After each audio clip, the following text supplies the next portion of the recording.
Tinutukoy na ng Police Regional Office ang suspect sa pamamaril sa Initaw, Misamis Oriental na ikinasawi ng isang 31 taong gulang na babae at ikinasugat ng isang minor de edad.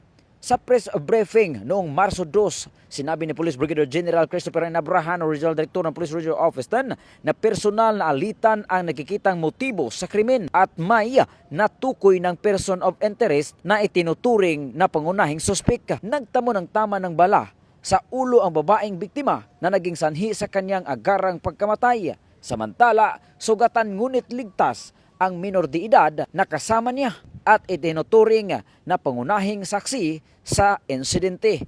Nag-deploy na ng mga pulis upang tiyakin ang seguridad ng bata habang nagpapatuloy ang investigasyon.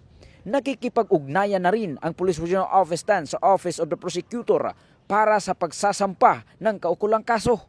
Ayon kay General Abrahano, isang prominenteng individual mula sa labas ng Northern Mindanao ang tinuturong suspek, ngunit hindi pa ito pinangalanan habang isinasapinal ang legal na proseso. Tell you this, we are confident doon sa aming mga hawak na ebidensya, lalong-lalo na nandyan din yung ating testigo. No?